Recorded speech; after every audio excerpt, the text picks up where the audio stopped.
Hi everybody. In today's video for the low introductory price sale of absolutely nothing, you definitely heard it here last. So in today's video we are talking about Amber Reid drama as well as Foodie Beauty drama. Foodie Beauty is yelling at Salah, screaming and having a fight and crying, and then she deletes it all as if it never happened. Also, Foodie Beauty is lying to you about what she's going to be using that money that she's grifting. Like, she's lying to you about what she's using it on. And Amberlynn Reid, the final frontier. Yes, I'm going to say your full name, Hans Christian Pookie Reid, so you can be happy. We're going to have a lot of drama today. In case it wasn't obvious, everything I'm saying is just for entertainment purposes only. Please don't take anything I say seriously. I'm sharing my own opinions, not facts, on publicly accessible information, first made public by public figures. Please don't go to these people's channels and leave mean-spirited, negative, discouraging, disparaging comments. Entertainment purposes only. So Amber got bugs on her, and this is in the short that is titled September 29th. And when this first happens, you see the bug coming out of her shirt and back into the shirt is actually when she starts eating the seafood boil. So you remember when she shows you the seafood boil, and then what happens is that, she starts, interacting with the potato that could, she had bad experiences with the potato before. So I'm just saying, be careful, girl, you could be in danger. Anyways, so point is that, you never know, the potato could just come out and be like, I'm a Kermit. No, never mind. The point is she got bugs on her. All right. And I did not discover this myself. Okay. Not that smart.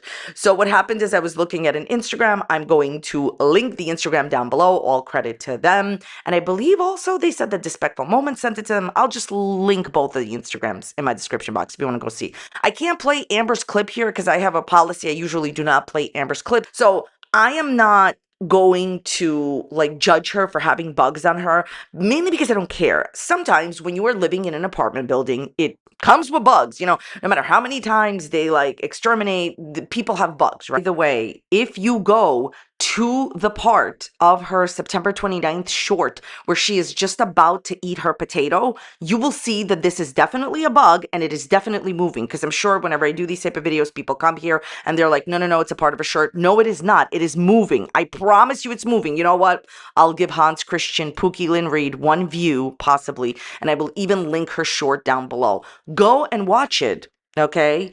It is moving. And here's the thing. No judgment here, because another thing in apartment buildings is you can keep your apartment really clean. You could not leave food out, but other neighbors do.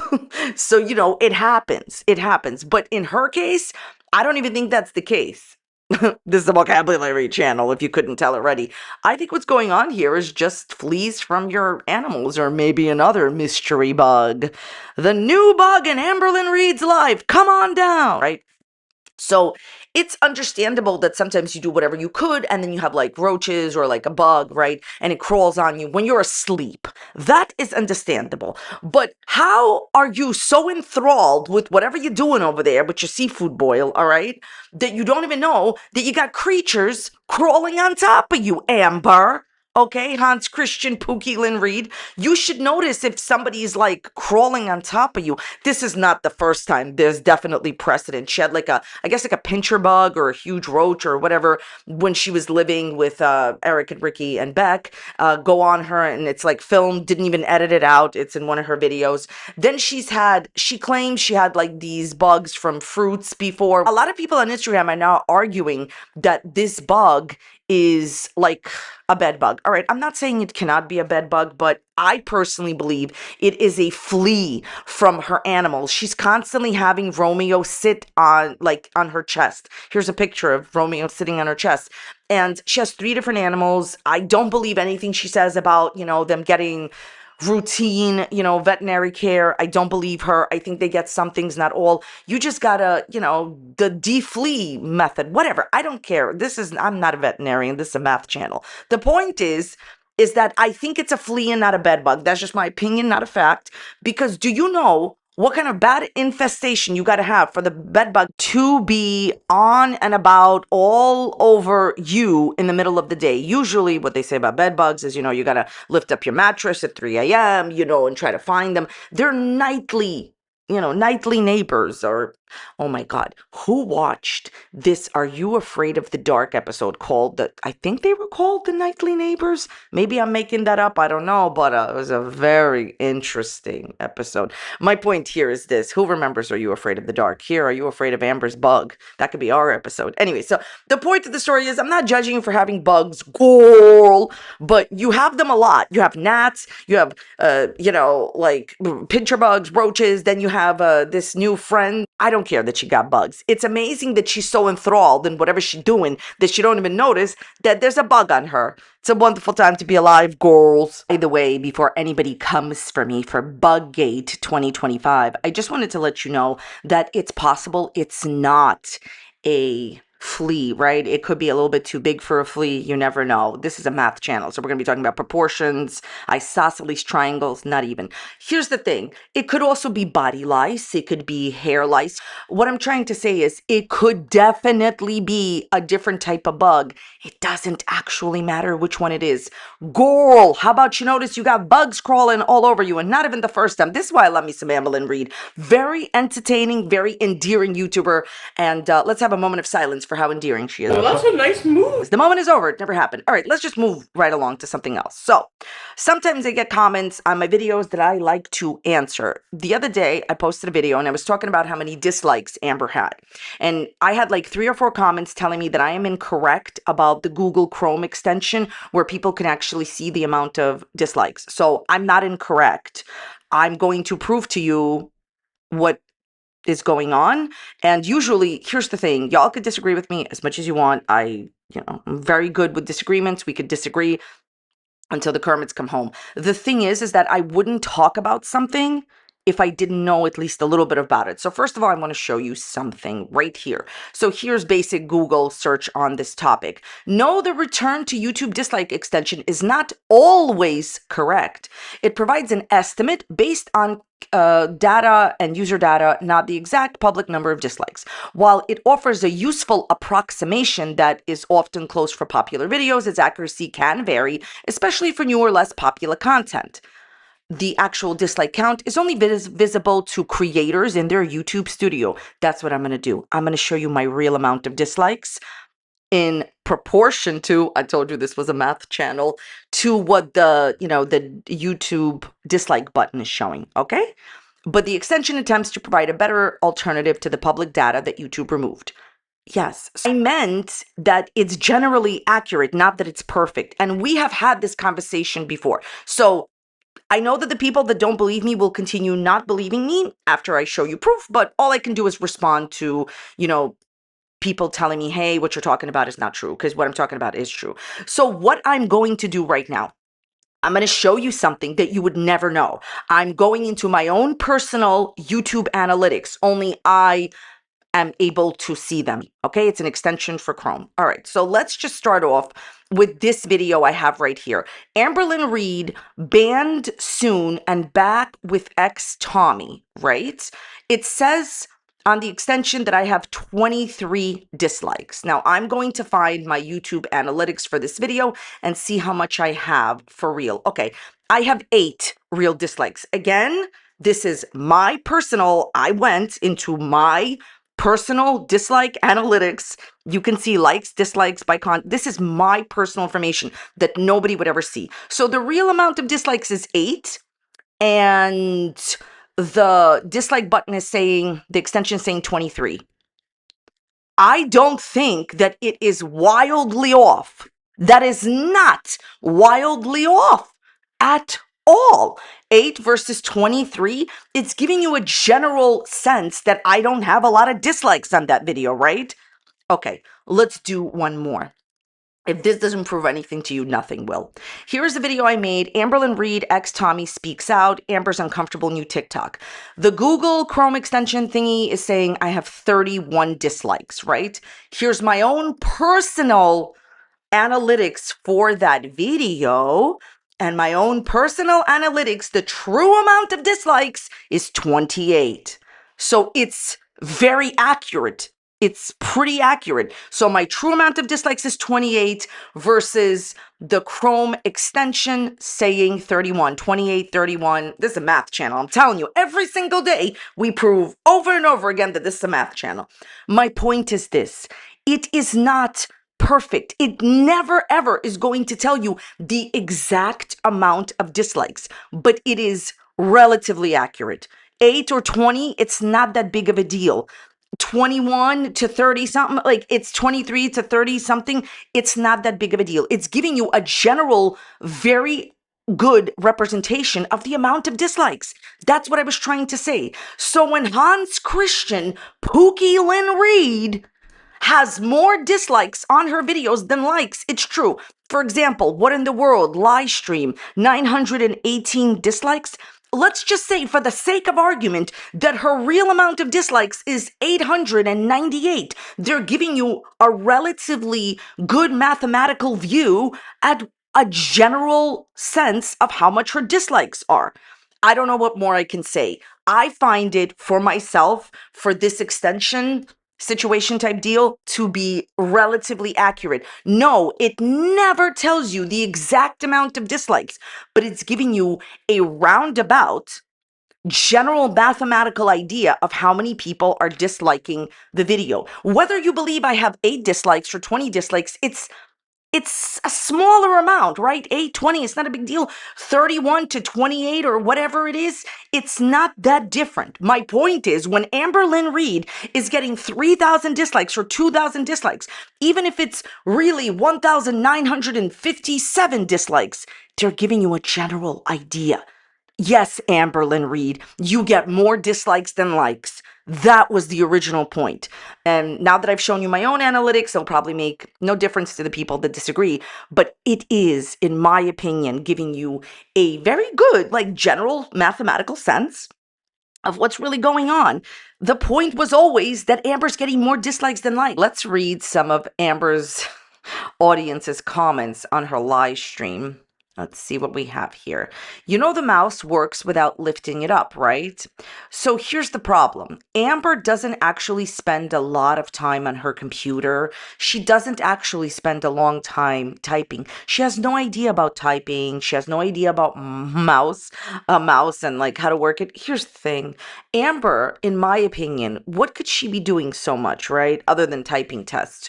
I think maybe she wants to type up her journals and try to sell them or something. That's just an idea. It doesn't mean it's happening. But honestly, Amber, it's really embarrassing that you're trying to portray yourself as some kind of like a amazing world's fastest typist, and you think it's a big flex. It's not the flex you think it is. 55 mistakes in 2 minutes, LOL, isn't 85 words per minute. Notice she struggled to work for 120 seconds. Yeah, she could barely type, which is fine. I'm not going to judge her on it. Who cares?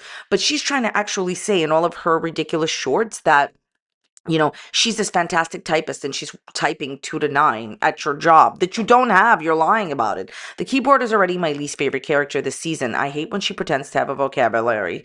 Well, this is a vocabulary channel, so. And then this other comment is great. So her working all day was literally just a typing test. Amber, I'm so glad that you have absolutely zero content after actually coming back from being away for a month, striking channels, in my opinion, and just trolling the internet. And all you could do was a typing test. Fantastic. Let's move on to Foodie Beauty. So first of all, Foodie Beauty had a deleted live stream. She had a deleted live stream in which she was screaming and crying. The entire live stream is her crying, and then she starts screaming at Salah. Here is the wonderful, wonderful Foodie Beauty scream. Don't talk to me! All right, wasn't that fun? Okay, it is my personal opinion. I'm 100 on this. It's not a fact, but I'm 100. This is how their relationship has been all the time. It's what we like to call he's just not that into you because of who you are and how you act, right? This is absolute. Let me tell you something. Okay, I'm going to tell you something. And this is hard to do. It's hard to do in relationships. The number one thing that I would say about having an argument with your partner is don't raise your voice. And I know that to most people, to a lot of people, it's like, why? What's the big deal? You're angry.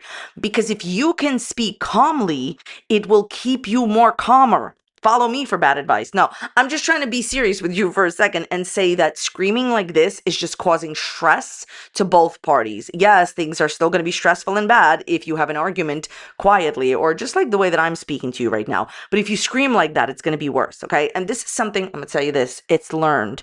You have to train yourself and learn whenever you get upset, all right, just speak in a way where you're not raising your voice. Now, here's what I believe. I know that Chantal is going to say that this is new. She screamed at him like this because at Salah, because, they're breaking up and she's just very upset. And I don't believe that for a second. I believe that she's always been speaking to him like this and they've always had fights, which is why he cheated, which is why he was always miserable with her, and which is why he's just not that into you. You spoke to him like this all the time and you always had fights like this. That's just like my personal opinion on the situation. She will say, "Oh, it's because what she's saying in this live stream that she deleted, and then she had another live stream saying, "Oh, I'm not okay. I'm okay, but whatever, some nonsense. I'm not okay. I'm okay." Stop grifting. Stop grifting for an apartment in Canada and go get a job, cutie. Here's the bottom line. She has said in this live stream that she deleted that she had very bad mental health, that her state of health, was like very bad and all this other stuff, and she wasn't feeling well, and she's crying in both live streams. You should not have come to Syria. You should not have gone to a different country before that to meet up with a stranger so he can marry you, so you could stick it to your audience, and it was obviously a fake marriage. How well do you think a relationship is going to go with a stranger that you're moving in with? Now, here's the thing. A lot of the times, people move in with people fast and they're together forever. This is not one of these situations.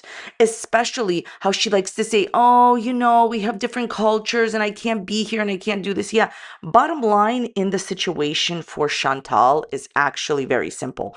He was never into you. You were always disrespectful like this to him. If you could do this live, what is she doing behind the scenes? What has she said to him? How has she treated him and disrespected him and his family for the last 3 years that wasn't live on camera? If you can allow yourself to go live in front of your audience and speak to him like this, then you've been doing it for years. Also, she's saying that she's coming to Canada sooner. She rebooked her ticket, and that's the big deal. Like, oh, she rebooked her ticket. She can't stand to be there anymore. You deserve everything that you get because you were warned repeatedly, in my opinion, by your family. I think your family must have told you the truth.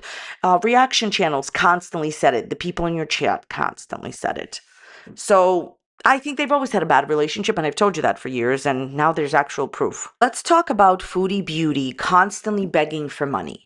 It's very interesting to me. She has exact numbers in mind. Like, for example, let's say that I will say she needs 1,600, 1,400, 1,700. Like, it doesn't matter what the number is, but she's always asking for a specific number. She always has a specific number in mind.